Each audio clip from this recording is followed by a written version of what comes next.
Shorty Mona Lisa, I'ma play her like I'm violent. I feel like the island, we gon' take her to the island. Tennessee takes down UConn. This is a big game. The reason there's been so much talk around this game, this is like another key game for Paige Bueckers to help with her draft stock and everything. You know, a big narrative with her has been like she doesn't show up for big games. So this was kind of another opportunity for her to prove why she is who she is. And it just didn't work out. She didn't have a good game. You know, you see tweets like this right here. Literally is a perfect example. Yeah, Paige Bueckers might as well have gone to the WNBA. She would have been drafted number 2 overall by LA and gone to her dream destination. Bueckers has been outplayed at every big game that UConn has played this season. She even said herself. Paige, I know this is your 5th year. Are you thinking of going pro next year after the season ends? Yeah, that's the plan. Yeah, so she's kind of out of it. And, you know, a lot of people are blaming Geno. I feel like he's partially responsible for it. You know, her freshman year, she was the media darling. Like, everyone, she was spoken about a lot. I wonder if she would play better maybe in a different system because USC, Juju outplayed her. You know, Olivia Miles and Hannah, they got the upper hand. Every big game, she just hasn't really, you know, showed up like we know she can pretty much. You look at the stats, right? Like, so besides this Tennessee game, the last one was USC. She shot 5 for 16, 31% from the field. She had 14, 4, and 8. The next big game, USC, 9 for 22, 22 points. USC got the win. Notre Dame lost 25, 11 for 20. 0 for 4 from 3. You know, she hasn't really shown up. Like, I saw this tweet going up. It said, sorry, Paige, I hate that your time at UConn went this way. It's not happening. Go be great in the W. And then someone said, I feel like maturing is realizing Geno hurt her more than he helped. And then they said, I think Geno's a great coach. I mean, he created a dynasty, but some players need a coach who builds them up and give them confidence to lead. Geno's known for not holding back in media, throwing his team or Paige under the bus. Saying publicly, I can only imagine what he says in the locker room. I feel like Caitlin Clark's a good player example of this. Comparing to his players, by the way, I understand they play very different, but she was committed to Notre Dame originally, then went to Iowa. But look at his face. They all look real disappointed. And his post-game conference were really interesting. You know, the comments here were really interesting. I'm going to play this. Nothing really. I feel like it was more myself, taking myself out of rhythm. Shots were short. Should have attacked more, got to the free throw line a little bit. Yeah. I think it's a hostile environment, like here, Notre Dame, South Carolina. Just a very loud crowd, very engaged crowd, and they make it hard to play. Just how much tougher we have to get, and it shows up in rebounds and on defense, and the differentiation and fouls, free throws attempted. So just how much tougher we have to get. Normalcy, and I think anytime you can be different, I think that sets you apart. People have to prepare for you a little bit differently than they do for everybody else. We've talked a lot. The perception that when we play a really good team on the road, you need contributions from your best players, and it's hard if you don't get that. I thought Sarah and KK were great today. You know, KK learned a lot today. She grew up a lot today. You know, this is Sarah's first environment in a non-conference game like this. You know, she's only a freshman. I thought Aubrey gave us, you know, some great minutes. So I think we found some things that we can build on. The rebounding we knew was going to be a problem. You know, we play with our small lineup so often. So we got to fix that. That's been an ongoing thing all year. Because it was pretty even at halftime.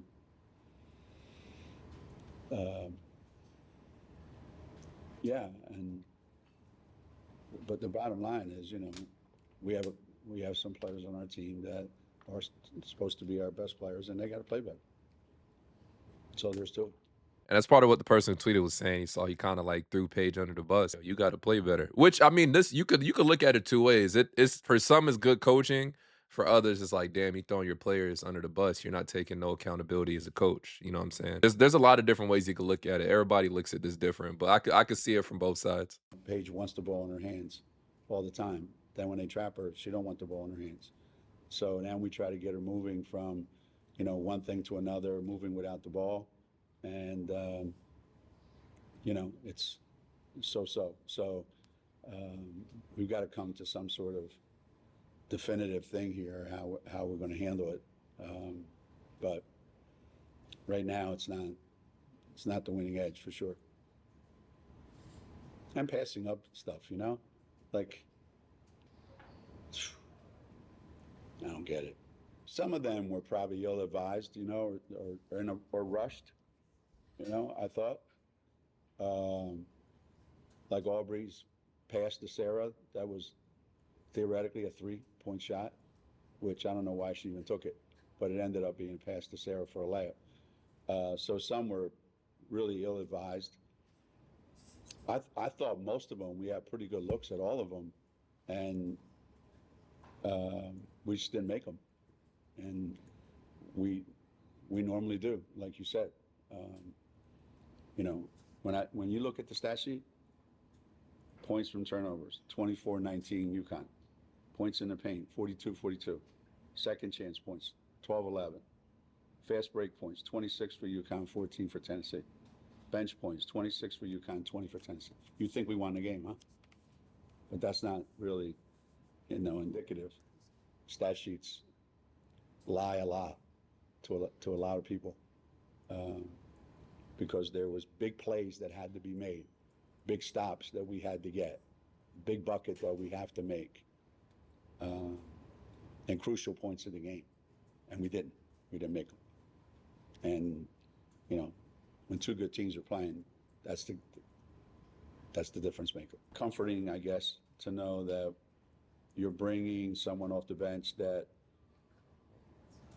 started 30 games or something like that last year and started in a Final Four game. And so it's not just your average bringing somebody off the bench. And so I think she's a starter that just happens to wait before she gets on the court.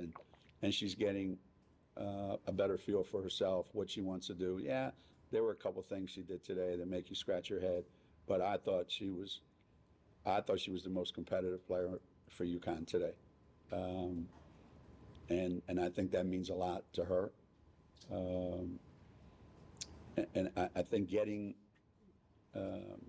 more comfortable making perimeter jump shots, I think will help a lot for her. But I like what I saw out of her tonight. Yeah, that's why I don't understand why people booed me when I walked in, man. They should be thanking me for bringing my team back down here after it was missing for so long. God, that's how you treat your friends. I don't know what you do. I do think there was a time when this game meant a lot to a lot of people. The game of women's basketball looked forward to this game. People who weren't women's basketball fans looked forward to this game. The players certainly looked forward to this game. And it took on a life of its own. And like anything else, other people have caught up. There's other big name teams. There's other big name rivalries, as it should be. And I think both UConn and Tennessee kind of laid the groundwork for what's happening today. And so there are more big games. There are more big rivalries. There are more big TV games. And, can this still be one of them? I don't see why not. Someone had an interesting question. He says Paige Bueckers already just too popular to not be the #1 draft pick in a WNBA series question, because a lot of her big games this season, she's been outplayed. Right now, if it was up to me, I'd give it to Olivia Miles, but Olivia Miles just doesn't have the same draw as Paige Bueckers as far as it's a business end of the day.